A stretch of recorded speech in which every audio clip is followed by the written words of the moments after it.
Hare Krishna, muito boa noite a todos que nos acompanham aqui pelo Instagram da ISCOM Rio de Janeiro e aos que irão assistir posteriormente a nossa gravação.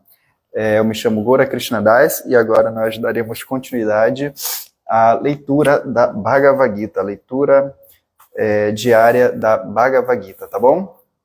Então, nós estamos bem no comecinho ainda da Bhagavad Gita, estamos finalizando o primeiro capítulo, intitulado Observando os Exércitos. Hoje nós iremos ler o verso 43, e esse capítulo vai apenas até o verso 46. Então, eu acredito que hoje, talvez, nós possamos ler até 2 versos, porque eles são bem curtinhos, e amanhã a gente lê mais 2 versos. E provavelmente na quarta ou na quinta a gente começa o segundo capítulo, que é o capítulo, assim, talvez o capítulo introdutório, assim, onde começa mesmo a Bhagavad Gita. Então, antes de começar a leitura, vamos cantar um mantra em reverência a Krishna. Om Namo Bhagavate Vasudevaya. Vasudevaya. Om Namo Bhagavate Vasudevaya. Om Namo Bhagavate Vasudevaya. Então é isso. Muito boa noite aqui a galera que está online com a gente. Mona de Jesus, Tef Weber, Euler Martins. Eu me chamo Goura Das e hoje nós iremos ler esse livro chamado Bhagavad Gita. Euler Consult botou aqui boa noite, Hare Krishna, todas as glórias Shila Prabhupada. Eu acho que eu não lhe conheço, talvez, se pudesse apresentar, tá bom? Quem estiver por aí, também quiser falar de onde como que conhece o movimento Hare Krishna, se tiver alguma dúvida, mesmo que não seja referente ao tema da leitura, pode mandar, tá bom? Então, o verso diz o seguinte: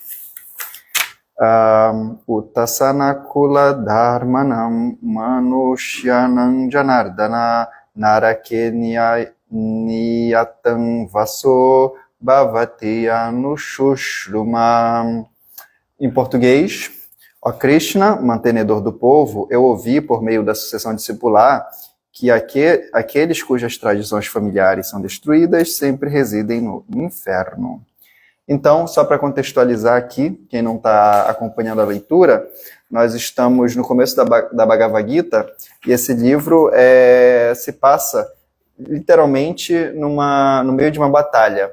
Então, aqui nessa parte, nós temos o guerreiro Arjuna, que está em um dos lados da batalha, representando o Dharma, representando a justiça, e ele vai lutar contra os seus próprios parentes, que estão do outro lado, que estão querendo usurpar o trono. Então é uma luta muito difícil, é uma luta, digamos assim, mundial, né? É uma guerra mundial, e é uma luta importantíssima. Porém, por conta dessa característica de ser uma luta, né, entre parentes, esse guerreiro Arjuna, ele está querendo abandonar o campo de batalha. E ele está em cima de uma quadriga, e o cocheiro dessa quadriga é o próprio Krishna, que ali está representado como seu primo e como seu amigo, e agora como seu cocheiro, ou quadrigário. E Arjuna, ele está bastante pesaroso, ele não quer lutar na batalha de Kurukshetra, então ele começa a utilizar alguns argumentos para poder sair dessa batalha. E ele utiliza vários argumentos muito bons. E aqui nós estamos no finalzinho dos seus argumentos. Então eu vou ler o significado desse verso que é dado pelo nosso mestre espiritual Shila Prabhupada. Arjuna baseia seu argumento não em sua própria experiência pessoal, mas naquilo que ouviu de autoridades. Este é o modo pelo qual se recebe conhecimento verdadeiro. Não pode, de fato, atingir o conhecimento autêntico quem não é ajudado pela pessoa certa, a qual já se estabeleceu nesse conhecimento. Na instituição Varnashram, há um sistema através do qual a pessoa, antes de morrer, precisa submeter-se ao processo de expiação por suas atividades pecaminosas. Quem está sempre envolvido em atividades dessa natureza deve utilizar o processo de expiação chamado prayaschitta.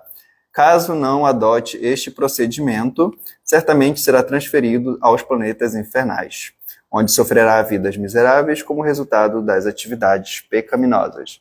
Então, esse daqui é um tema bastante, assim, interessante de ser falado, porque na nossa tradição, na nossa cultura ocidental, brasileira, cristã, nós temos alguns conceitos sobre pecado, alguns conceitos sobre inferno, só que o contexto da Batalha de Kurukshetra, ele, digamos assim, é bem diferente, porque na nossa tradição, a ideia de inferno é uma ideia, assim, de um local geográfico onde nós iremos habitar eternamente para nós pagarmos os nossos pecados. Porém, na tradição védica, o inferno ele é bem diferente, né? Na tradição da Bhagavad Gita, na tradição da filosofia hindu, nós temos a presença de um fator chamado karma. E esse karma, ele explica muito bem como que funciona a justiça divina. Então, para nós podermos entender como funciona a justiça divina e como que acontece para nós recebermos algum tipo de punição ou não, a gente precisa entender bem esse conceito do karma. Porque, assim, imagina, se não houvesse ressurreição, seria bem difícil nós entendermos como que funciona a justiça. Porque, assim, imagina, nessa nossa vida, nós vamos viver no máximo 100 anos, só que dentro desse tempo de 100 anos, nós podemos cometer algumas atividades ruins no mundo. Realmente, nós podemos fazer coisas abomináveis. Vamos tomar como exemplo, assim, uma pessoa que fez muitas atividades ruins, tipo Stalin, né, ou grandes ditadores. São pessoas que realmente causaram um número, assim, de sofrimento enorme. Porém, mesmo em se tratando de questões de justiça, se nós decretarmos que essas pessoas abomináveis tenham que receber um tipo de punição infinita, ela não vai ser justa, porque, imagina, mesmo que a pessoa ela tenha cometido muitas atividades ruins, o infinito, imagina, é muito tempo. Então, nós devemos, sim, recorrer à justiça, as pessoas devem receber a devida punição, porém, todos nós devemos ter a oportunidade de melhorarmos. Por mais que isso leve 10, 20, 30, 40, 10 mil vidas.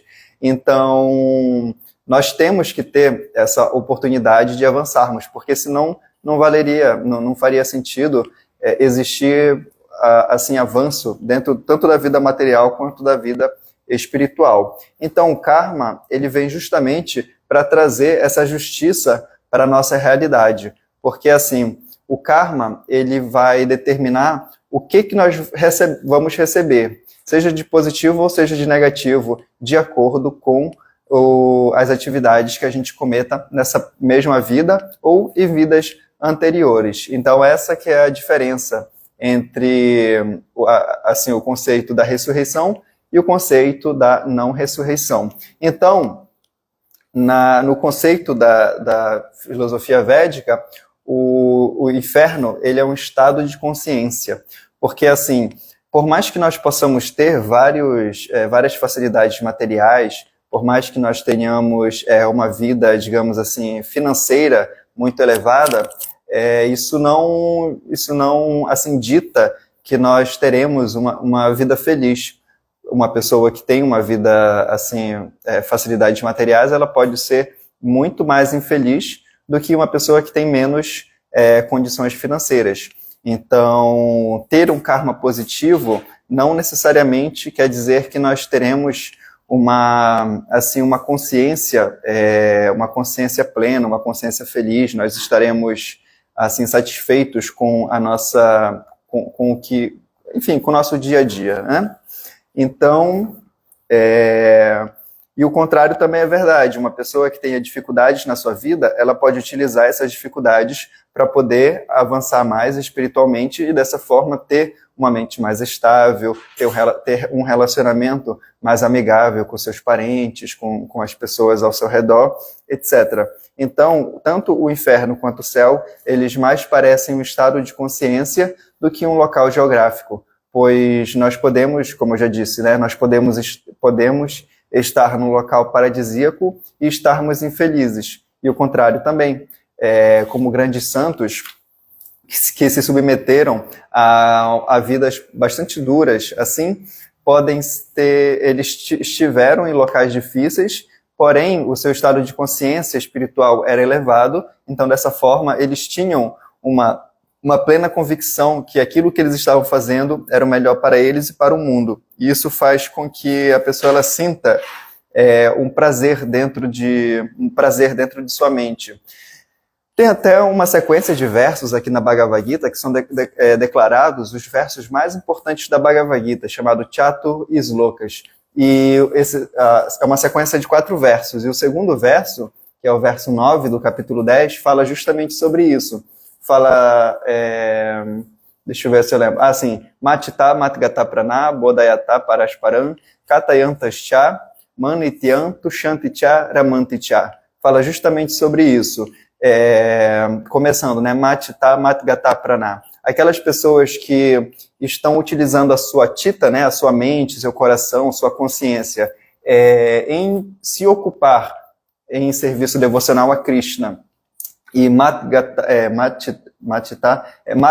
Prana. Prana significa o ar vital, a sua vida mesmo. Então, as pessoas que estão dedicando a sua mente e a sua vida a se ocupar em serviço devocional, a segunda linha é Matita Matgata Prana. Bodhayata Parasparam. Essas pessoas, o que elas fazem? Elas fazem Parasparam. Entre elas mesmas, elas ficam se iluminando e Katayantascha Manityan, elas estão sempre conversando sobre mim.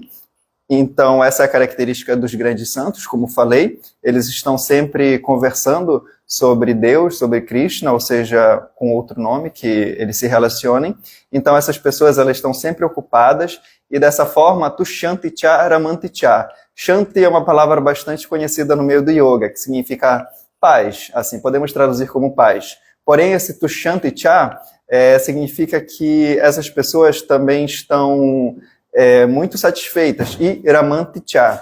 Ramanti vem da palavra Ramana, que é o mesmo Rama que nós cantamos no nosso mantra. Hare Rama, Rama Rama, Hare Hare. Então esse Rama significa prazer. Então essas pessoas que estão praticando o serviço devocional, pessoas santas, elas estão sentindo muito prazer dentro de si mesmo. E elas estão sempre bastante satisfeitas. Imagina, uma pessoa que está sentindo um prazer espiritual e que está sempre satisfeita, não importa o local que ela esteja, ela sempre vai estar feliz. E o contrário também é verdade. A pessoa que não tem Tushanti e não tem Ramanti, não tem satisfação e não tem prazer, ela pode estar no local paradisíaco e ela vai estar sofrendo com certeza. Então, vamos ler o verso de número 44. O verso de número 44, Arjuna diz o seguinte: ai de mim, como é estranho que estejamos nos preparando para cometer atos extremamente pecaminosos. Levados pelo desejo de desfrutar da felicidade régia, estamos decididos a matar nossos próprios parentes. É bastante importante nós explicarmos esse ponto, porque Arjuna ele está, sim, utilizando bons argumentos, porém, ele não está vendo assim, o momento que ele está com a devida visão. Ele está com um olhar material, ele está acreditando que seus parentes são os corpos, ele não está entendendo ali o contexto espiritual daquela batalha. E Prabhupada diz o seguinte, aqui no significado: levada por motivos egoístas, a pessoa pode ficar inclinada a atos pecaminosos, tais como matar o próprio irmão, pai ou mãe. Há muito desses casos na história do mundo, mas Arjuna, sendo um devoto santo do Senhor, sempre está consciente dos princípios morais e, por isso, preocupa-se em evitar essas atividades. Eu acho que dá para a gente terminar aqui esse capítulo hoje mesmo. Eu vou ler aqui o verso 45. Para mim, seria melhor que os filhos de Dhritarashtra, de armas na mão, matassem-me no campo de batalha, desarmado e sem opor resistência. Significado: é costume, de acordo com os princípios bélicos dos kshatriyas, que não se deve atacar o inimigo desarmado e sem vontade de lutar. Arjuna, no entanto, decidiu que mesmo que o inimigo lhe impusesse esse ataque desleal, não lutaria. Ele não levou em conta o quanto o outro lado estava inclinado a combater. Todos esses sintomas são devidos à ternura resultante do fato de ele ser um grande devoto do Senhor.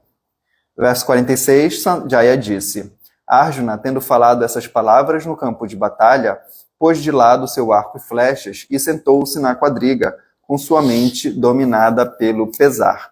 E o último significado: enquanto observava a situação do inimigo, Arjuna ficou postado na quadriga, mas estava tão afligido pela lamentação que tornou a sentar-se, pondo de lado seu arco e flechas. Uma pessoa que tem tanta benevolência e compaixão, quando passa a servir o Senhor, qualifica-se para receber o autoconhecimento. Neste ponto, encerram-se os significados Bhaktivedanta do primeiro capítulo do Śrīmad Bhagavad Gita, que trata da observação dos exércitos no campo de batalha de Kurukshetra. Muito bem, terminamos aqui o primeiro capítulo da Bhagavad Gita. Então, esse primeiro momento é bem importante nós conhecermos bem quem que são os personagens da Bhagavad Gita, quem que são os 5 Pandavas. Então, a Bhagavad Gita, assim, só para nós falarmos um pouco sobre esse primeiro capítulo de contexto histórico, a Bhagavad Gita ela está dentro de um outro livro. A Bhagavad Gita é apenas um capítulo dentro de um livro chamado Mahabharata.